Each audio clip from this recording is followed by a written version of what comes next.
Welcome back to another video.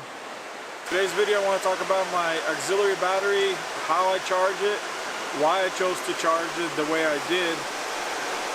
It's one of the most asked questions that I get from my original dual battery video that I did. So let's go over it and I'll show you exactly what I did. Alright, so here's the box.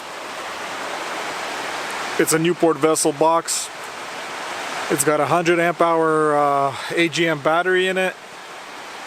I've added extra plugs, a voltage meter that actually shows you your voltage, extra cigarette plug, and then it came with a plug here, came with breakers and its own little meter up on top, and a little USB plug on the side. I did this to run my basic power that I needed for fridge, for charging things while I'm at base camp, and then also to one of my main reasons I did this was in the winter time when I'm out camping. I run a diesel heater. I usually have it here on the side running into my tent. But one of the things that I originally didn't plan on was how I was going to charge this. So I've thought about solar, but then it's all extra gear, and if you don't have sun in the winter time, you're kind of screwed. So what I did was, when I was online looking at things for charging, I came across a dual battery isolator, and that's what I came up with. It runs to my main battery. Once it reads a certain voltage, it switches and sends power to this battery and it tops it off. So it was this way worked out for me. It's plenty of charging to top it off, because usually we don't camp for more than 2 nights at one spot, so we're driving from one place to another, and that was enough for me. Now this setup is perfect for my needs. I don't need more than 100 amp hours for what I'm doing right now. Running the fridge, I could probably run it for 3 days without even topping off the battery. It's good enough.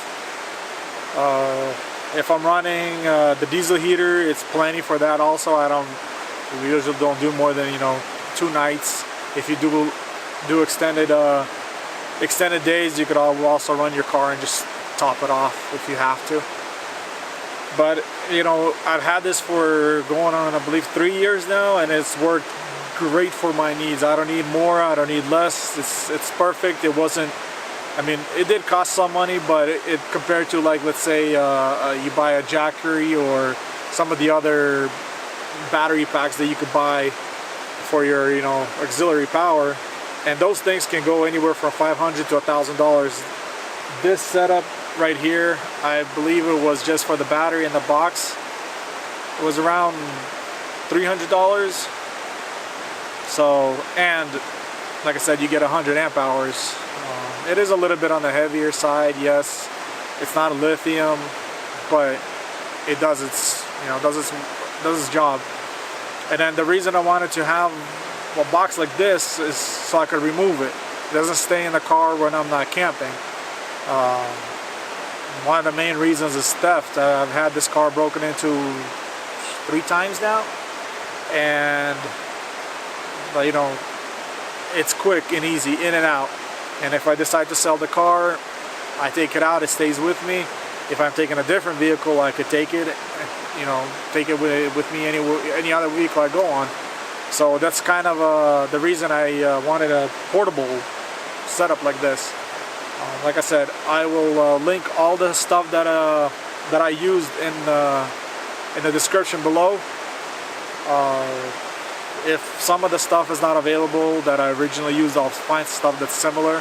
I know the box is still available, the battery might not be, so I'll find something similar to where if you want to put a kit like this together, you could do it. And then as far as the charging goes, direct with the battery, and it charges my battery. So anyways, guys, thanks a lot for watching. If you have any questions, write them down in the comments. I'll try to answer them as best as I can. And thanks for watching, and I will see you in the next video.